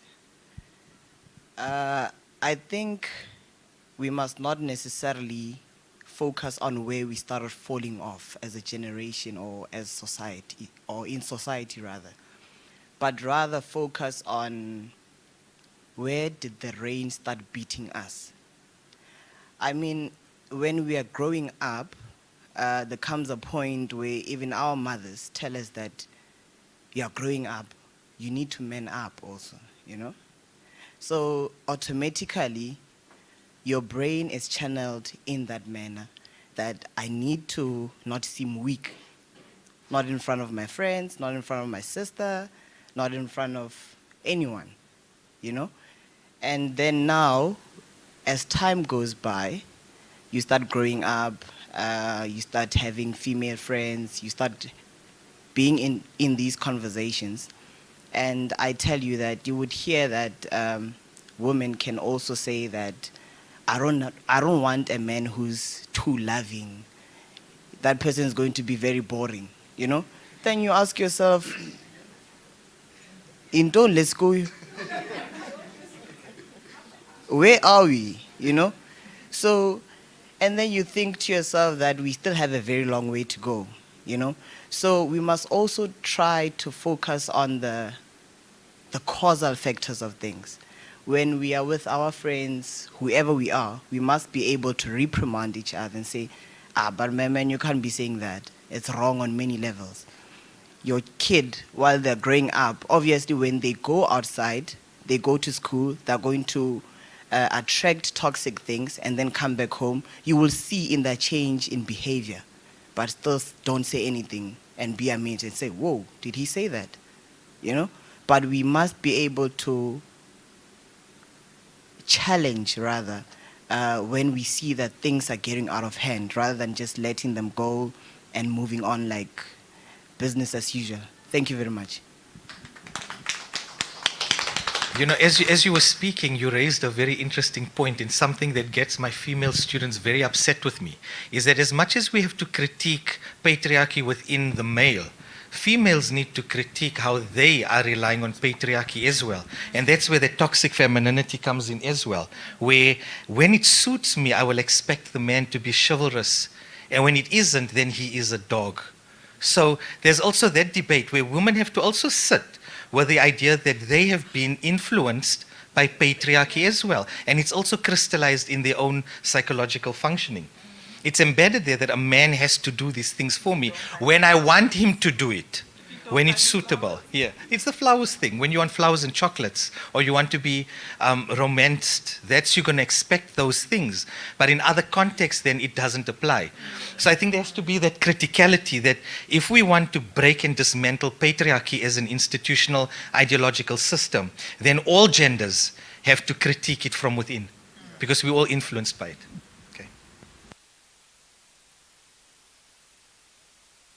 Okay, thank you. I will ask two questions. One is a religious question, the other one is a cultural one. The religious one will operate at a macro level first and then at a micro level. At a macro level, so that everyone can contribute, the question will be, what role does religion play in GBV, good or bad? That is at a macro level. Then at a micro level, Prof, I'm interested in this Tokoloshi narrative. If you look at, say, you juxtapose two things. One, you have Christians on the one hand, and then you have other religious believers on the other hand. Do they react the same on this Tokoloshi narrative? I'm asking this question because there are people who will tell you that, no, I'm a born again, I don't believe in Tokoloshi. And then we'll find others who say, no. As much as I am religious, but I still believe in those things because they are part of who we are. So it's in that context that I'm asking that question. The cultural one is broad. We normally say culture evolves. Now, if that were to be true, are we optimistic that culture will evolve to the extent that it is not going to influence these GBV cases? Thank you.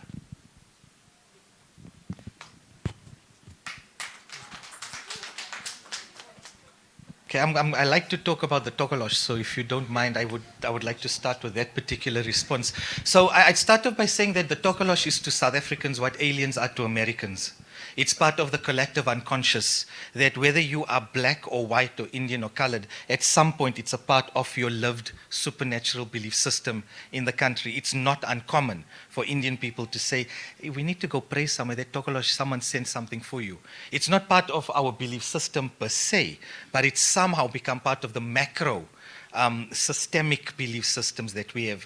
So something like belief is embedded inside of us, and whether it is real or not is not part of my questioning. You can believe in fairies and the angels, but where violence becomes a part of that belief, that's where we have to step up.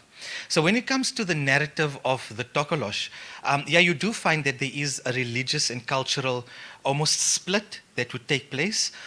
Some individuals in South Africa have found a way to embed Christianity with African cosmology and beliefs. But for the most part, individuals who are functioning from within a Christian framework will not that much rely on these mythological or mythical explanations. They're more likely to say that it's because of God or there's a humanly influence, etc. But more from a cultural perspective, though, and I don't want to just assign it to culture, because like I said, these beliefs have become, they've lifted from the individual and they're now in the macro system. And when something is associated with something, it's very difficult to break it. The Tokolosh is associated as this short, hairy creature with a large penis. It's got a very masculine attribute, and it's considered to be very naughty to climb up onto beds, which is why in rural communities, beds are also placed on bricks, right? They lift it up. Participants in our studies told us in Johannesburg, we would place our beds on bricks to lift it higher, so the Tokolosh cannot get onto the bed. Right? So it's a part of the belief. It's people are holding on to this. Women, females are holding on to this idea that the Tokolosh is going to come into my house and it can rape me. And then women wake up the next morning with physiological responses from having sex when they've not had sex, with bruises as well. Now, I'm not going to question the realness of the Tokolosh, because that will take us into a completely different area. But belief makes something real.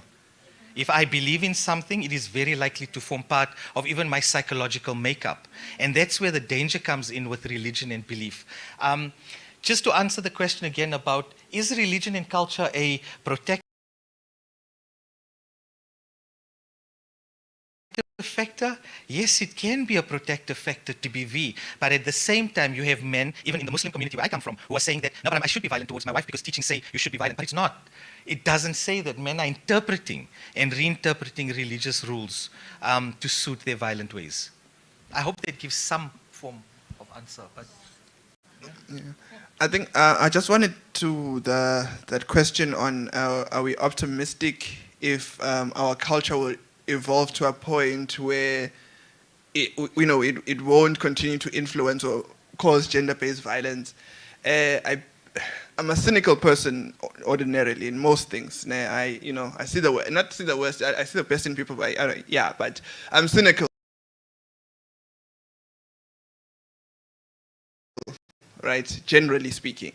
But I've learned that with activism and community building and revolutionary work, optimism is a necessity. Like whether we think it's going to happen or not, we have to believe that it's the case. Like because we need to make it happen. We need to evolve culture to that point, and we have to believe that that's possible. So I guess the short answer is that we need to be optimistic that it will be the case so that we can make it happen.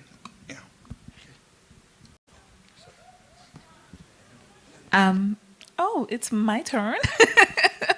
I'm probably going to be stoned for this, but Jesus Christ did say that he who has no sin be the first one to cast the stone. So I know my Bible, guys. Is religion playing a role in GBV? My immediate answer is yes. And I will say this because of the practices that we even have in the churches. So I am Adventist from the Nazareth Church, popularly known as Kashembe. And one of the practices that I have been fighting tooth and nail was, why are the females the only ones that are given certificates of virginity? So we have, do you understand what I'm saying? Like, we have commoditized purity as a church. We are literally known to be the church of virgins. And once you lose your virginity, there's some sort of like a black smear mark that comes over you, and apparently the Holy Spirit will pass you because when you failed. But they're not even understanding, how did you even lose your purity to begin with? They're just looking at the fact that you are not a virgin, and so you are less than. And it's rather unfortunate that even in spaces where we are supposed to find safety, such as churches, our church elders, when you are, for example, in an intimate partner violence situation, a domestic violence situation, they will ask you, no, stop nagging your husband. Stop. So it's always someone's fault. Okay, wait, let me rephrase that. It's always the woman's fault. How did the woman call upon herself to be abused? Like, make it make sense to me. Okay, I know that we are testing sometimes of patiences, but it doesn't mean that if I'm now questioning you, that I'm challenging you, number one. Two, it doesn't mean that if we are probably talking about something and maybe I speak out of line, if you are respectful to me, if you are kind to me, then you can always correct me in kindness and in love, because I feel like love first has to come with respect. And when you respect someone, you will obviously be kind. But then again, I feel like it's also another thing, because if you yourself, you don't love yourself, you don't respect yourself, you don't tolerate yourself, you literally, all the things that you're looking on other people, if you don't do that and you don't have that for yourself, you cannot do it for the next person. Thank you. One, two. All right. Thanks. Thanks, Prof. I think to answer your question, I would definitely agree with Mnoto that there's a huge role that is played by religion to perpetuate GBV, and I'm going to also speak about homophobia. There's a note that I made that queer people have been placed in a very difficult position. We are told that our being is un-African. And we are told that our being is, colonized. God doesn't love us. This is the work of the devil. So when you go to church as a queer person, you obviously know that they're going to preach about you, especially if the pastor knows that you are queer. You will be part of that ceremony or that service for that Sunday. And we are told that we are leveled with abomination. I was actually told that I am bringing abomination or something on campus by someone.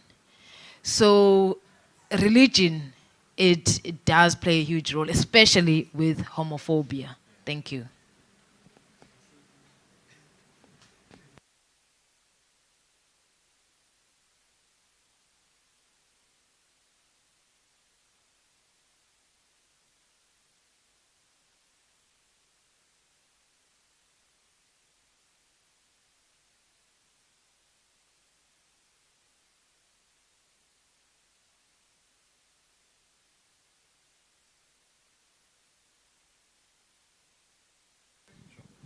Okay, can you hear me now? Okay, I was going to say that it is almost unfortunate. I don't have a question, but a comment. It is almost unfortunate that we, and it's not our fault, we grow up in particular communities and we learn from them. We adapt their ways of living in these communities, and we observe and learn and look at people as our role models in these communities. So it then happens that we the people that we are. I was thinking that education can actually be a tool to resolve the situation of gender based violence and gender issues. And I'm thinking that it is only introduced, or we only get to learn about it later in life when we're in tertiary, and not, I think that the curriculum, the education curriculum is missing this part. They have to introduce it as early as when we become sexually aware that I'm actually a girl, I'm actually a boy, and I think that it is very important to also just encompass that in the educational curriculum. And also in the meetings that we call for parents in primary schools, we have to discuss these issues. Yeah, it doesn't have to be a matter of when I'm in varsity, then I know about this. I often get puzzled about the fact that there's literally no psychologist in the background, disadvantaged background schools, when there's actually so many challenges that they are facing. I think the issue of men not wanting to engage is actually rooted on that, because they never, at the very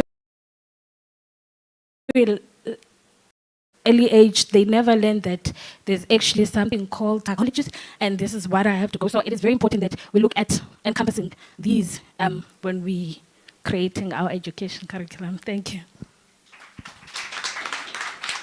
If I can very quickly just comment to this. I do agree that education at early ages, and it's very important. But look at what's currently going on in the world with sex education in schools, where parents are actually stepping up and saying, not my child. I will tell you when my child, or I know when my child is ready to learn about sex. So even though there's a positive sex attitude developing, it's not being received well, because majority of our parents and our peers hold on to patriarchy without the critical questioning. It's who I am. How dare you question this? My child will not learn about sex in school. That's going to make them sexually active. But dear parent, your child is sexually active and will teach you things about sex that you don't know about. Okay. Just something on the note on our parents, or engaging our parents. Guys, I think we should engage our parents as well, and we should really believe in them a lot. I think Vuyo has been doing a lot of trainings around the queer community, for staff, right? And protection services staff and cleaning staff. So they'll be there and abazali, and they'll be so engaged and so invested in trying to understand sometimes. I don't want to say all the time. Like, I think in one of the trainings, one of the participants, the staff member, and she's like, hey, my son was wearing pearls and I was worried, what does this mean? Is he? And then I'm like, no, he could be, but it's also just pearls, it's just clothing. So, but then the thing is that, we must give them, have faith in them sometimes as well, because they want to learn as well. And I think they never had the opportunity, like they didn't get the opportunity to be engaged on these things. And Goku, they are interested and invested because they care about their kids, so yeah. Hey guys, my name is Nomfundo. So I think I have comments and questions. But firstly, I would like to say to men, allow us to wear what we are comfortable with. Allow us, if I'm comfortable with a miniskirt, allow me to wear a miniskirt. And don't, like when you see me, you are seeing someone who's actually ready for sex. I'm just wearing it because I'm comfortable. It has nothing to do with me leading you on to having sex with me. I'm just comfortable with a miniskirt. And it goes with the fact that when you see a girl with a miniskirt, are you seeing your sister or are you just seeing a prostitute? Because definitely we do see, we look at our sisters, because if you look at a girl on campus, the very same way you look at your younger sister, you wouldn't even have the right to say they're acting as prostitute. Because first thing is you need to look at them just like they are your family. Unless if you are interested, then probably you can approach that person. But it goes with respect. Firstly, look at that person as your sister, as part of the family, before you could even think or say, no, I think she's leading me on. And who said I'm leading you on? Maybe you are getting the wrong impression.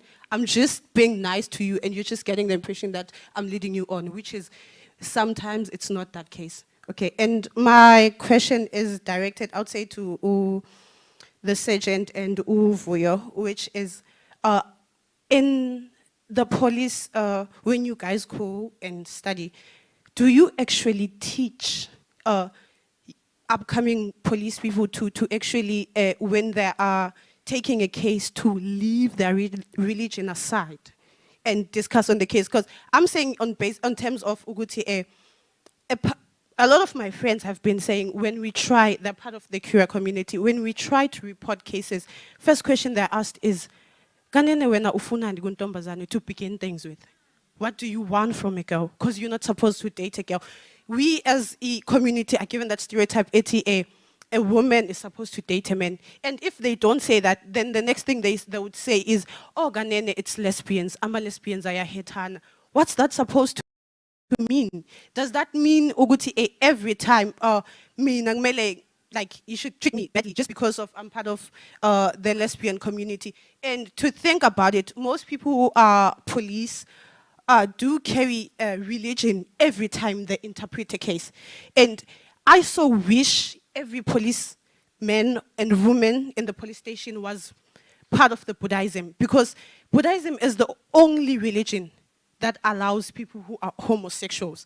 And the unfortunate part is the stats here in South Africa says that 0.2% of people in South Africa actually do practice Buddhism, which means it shows a lack in Buddhism, which is now most people who are in that panel are Christians, African, AST, the African people. And one thing they would get is unamadimoni, or whatever you are doing is wrong.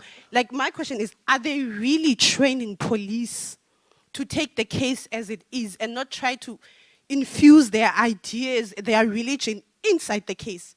Just because of, I'm black, I'm a black woman, and if I say, no, I practice Christianity, and you just judge me and say, oh, do you know that according to Christianity, lesbianism is a sin? I mean, I've been told at church it's a sin, but in Yakobega, to show it's not like a passing phase, it's who I am. So can you just deal with my case the way I present it and not by the way in which you look at it? Thank you.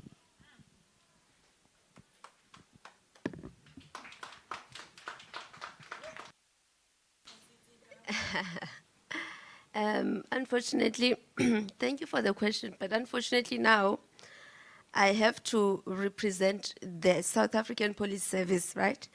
So, as the police service, on our basic training, we are taught. Back in the day, when I went to college, yes, we were taught about domestic violence in our basic training, right? But then now, since it has become a pandemic of some sort, so now we have actually prioritized it in a sense that we also underwent training to know more about gender-based violence, so that when the person comes in the charge office, we deal with them as they present their case to us. Yes, there will be those mishaps, of which in most cases where something happens, then maybe someone feels that they were exposed to secondary victimization or something like that, then they are more than welcome to actually call our, the station commander or whoever is in charge of the shift at that time.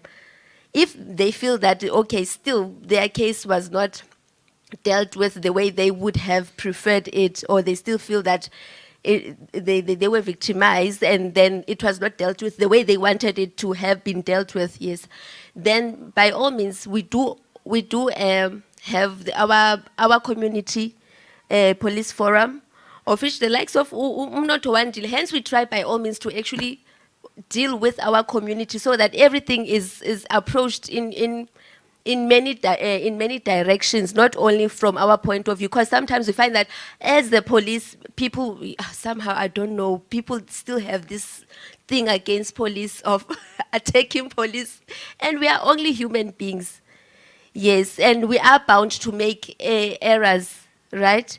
So to answer your question, we get trained, and proper training at that when it comes to gender-based violence. I'm not sure if I did answer your question.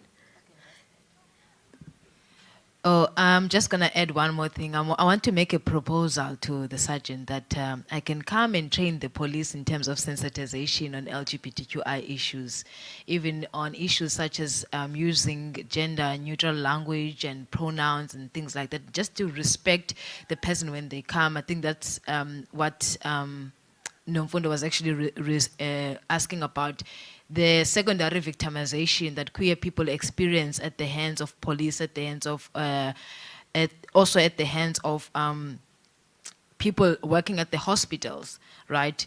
If I imagine a trans person going to report a case, and when you take out your ID or something, they see a different face and they call the entire charge room that, can you come and see, he used to be, she used to be this, but he now, he. What does that mean?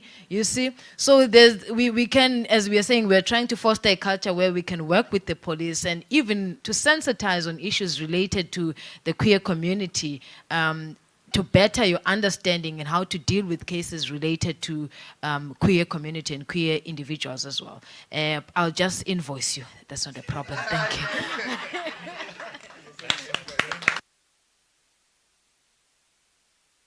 Thank you so much, everybody. And I see a lot of people have actually started leaving because the shuttle system of the university. But thank you for those that were actually here from beginning till end, and those that came in the middle of the whole conference.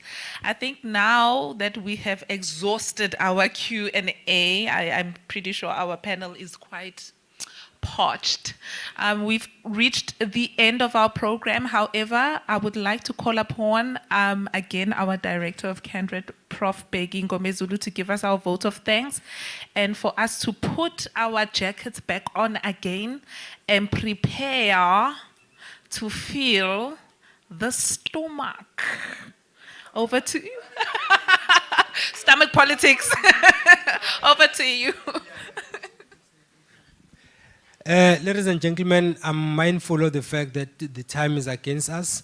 Thank you very much for having been with us for this long and for your engagement. Most importantly, Thanks to our speakers here, they've done a sterling job, and we have a lot to think about. I always say we have a lot to ruminate about. In other words, when you live here, while you are sleeping, you will be digesting what was said, and then I think that was the purpose. So thank you very much for staying and for coming to start with, and then for staying this long, and most importantly for your contribution. And we wish you a safe trip back home. Thank you.